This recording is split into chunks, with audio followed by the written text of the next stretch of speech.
Yorùbá. Ẹ káàsán sà. Ẹ káàsán mà. Ẹ káàsán ọkùnrin lé. Ẹ káàsán obìnrin lé. Ẹ káàsán àgbà lé. Ẹ káàsán ọmọdé lé. Ẹ káàsán oyún inú. Ẹ káàsán àṣẹ́ẹ̀dí. Ẹ káàsán gbogbo Afẹ́nifẹ́re. Wọ́n tẹ̀ wá gbé sí mi létí wípé bàbá ìyàwó tèmi láti ṣe èdè láti Philadelphia ni. Ṣẹ́rí ìyá ìyàwó àwọn ṣẹ́ láàdì láti Philadelphia ni. Wọ́n ní ní tó kàwé tó kéré jù nídìílé Fátókí. Wọ́n ní PhD lóní kàtúkì nínú òyìnbó. Ẹ jẹ́ ká nìyí sókè. Ká wá mọ ọwọ́ wa síwájú. Ká wá máa mi orí wa bí olóríire tá a jẹ́. Ẹ jọ̀ọ́ ẹ má bọ̀ wọ́n lọ́wọ́ o. Tọ́ bá lọ́wọ́ sí yẹn má gbà ó. Ẹ try láti bọ̀ mí lọ́wọ́. Ojú bọ̀ mí lọ́wọ́ kì í bọ̀ lọ́wọ́.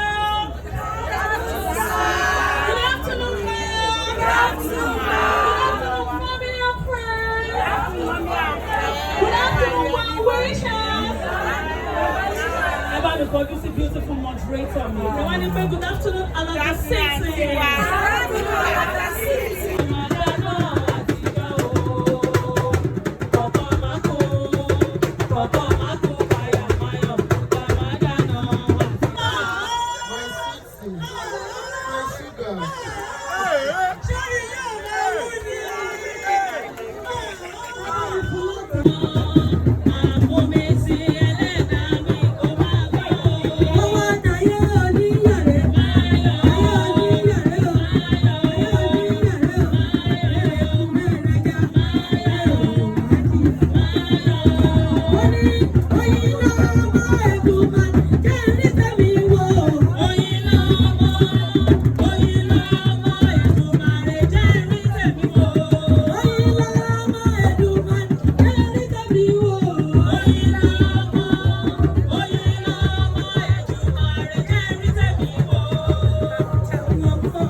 Okay, I want to put on one shade on. Okay, I want to put on a shade on. Only your friends indeed. Oh my Lord, I don't appreciate you.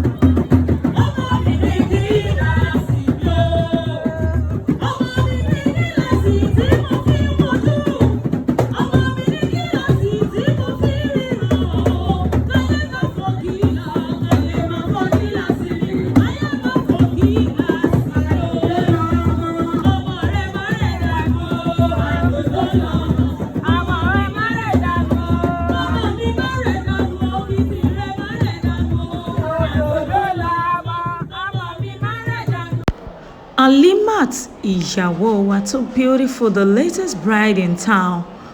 Ó ní wípé DJ ni òun fẹ́ jó sí. So òun àti àwọn ọ̀rẹ́ lélẹ́yìí tí wọ́n ń jó sí DJ. You can see that they are seriously catching their fun. Ó ṣà ń jó ló ń shake gbogbo body yẹn, ló ń shake ẹ̀ pé today na my day. Bàbá yìí dìde. We all wò pé bí bride ṣe ń bọ̀ yẹn kí everybody dìde ni ọmọ bọ́ọ̀ máa ń ṣe reception. Ẹni tó ṣàwà lẹ́gbẹ̀ẹ́ wọn yẹn bàbá tó wọ white yẹn ó ní ẹ jókòó kò ní let's go back to Halima. She's seriously catching her fan. Halima, the beautiful bride. Ọmọ òdógún làwọn ọ̀rẹ́ ọkọ Halima ti yí o. Wọ́n ní irọ́ ìyàwó ọ̀rẹ́ wa ò kàn gbọ́dọ̀ máa jó lọ bẹ́ẹ̀ yẹn. No. Ní tí lọ jókòó, we need to ṣe kíni. We need to biza for her. Halima tó ṣe enjoy orin tí DJ ń fún yẹn. DJ ló ṣì ń play orin gbogbo bíbá yẹn. Ọmọ ń jó. She is seriously catching her fun, and her friends too are there to support. The full support is there. You can see the happiness radiating.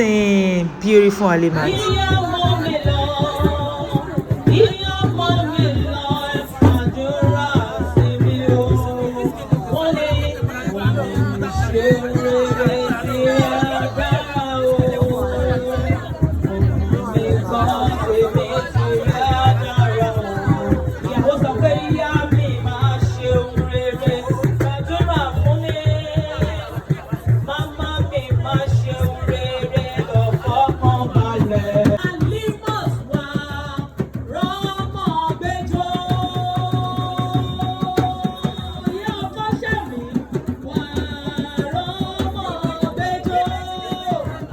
ilé tí ó ń lọ yìí ò wá bímọ bínú ìbàdàn ẹ bá mi ṣàmì àdúrà.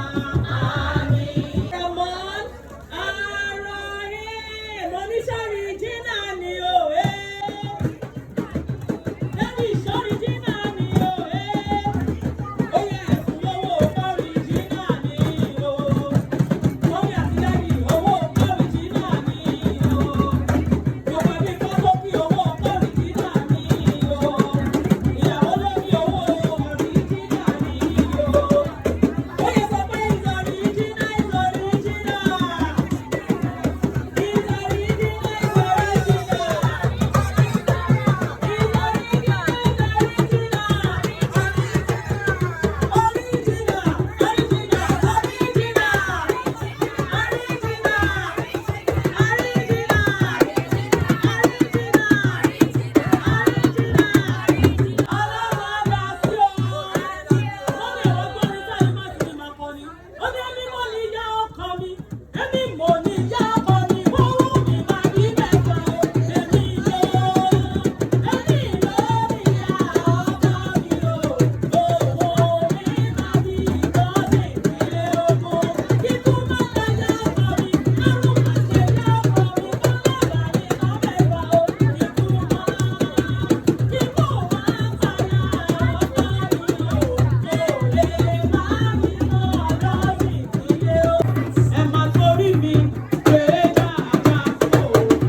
Alimat, are you okay?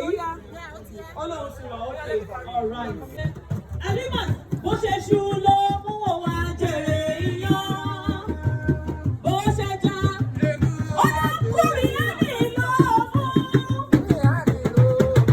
Kúrì á nílò fún. Ẹ̀wọ̀n ìyàwó alálùbáríkà.